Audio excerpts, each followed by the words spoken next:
Hi, my name is Jebb Adams and I'd like to welcome you to this channel. I learn about restoring vintage sewing machines on this channel, and I invite you all to come along. Maybe some of the things that I do to the machines here will help you with your machines and your sewing hobby and craftsmanship also. Once again, thank you for coming, and please do return. I appreciate your viewership immensely. Hi there, gals and guys. This is Jebb Adams. And here I've got the motor out of sewing machine back here. We can't see it right now, but what I'm going to be working on right now is this, what I call the bottom bearing, and that is not the correct technical term that Singer uses, but this is a PA9-8 motor.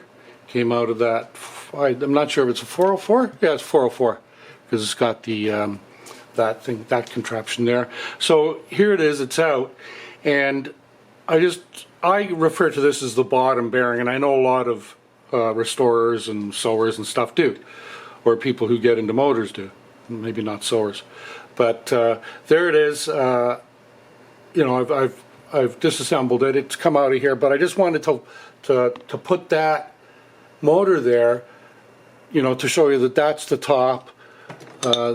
That is where the top would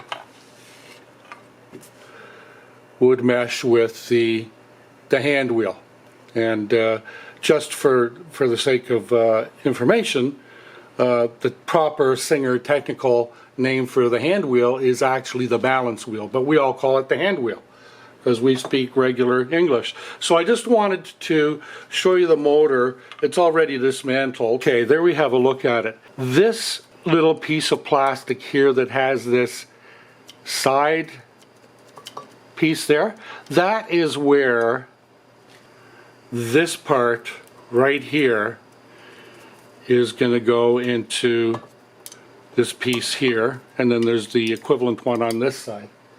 And I've done a number of these, and at first they're a little interesting as to how you take them apart. What I'll do is I'll get it installed and then line it up. So what I'm going to have to do is get those end pieces under those contraptions. It's easier to take it out than it is to put it in.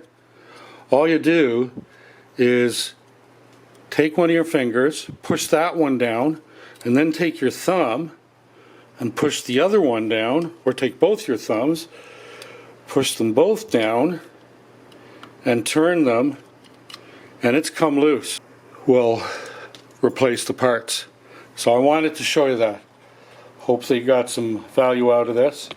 I practice these things on a regular basis because, believe it or not, if you don't do these on a regular basis, you forget. So, you know, I want to learn this stuff and be on my game. There, now it's in. So there it is in. Now, if you want to take it out,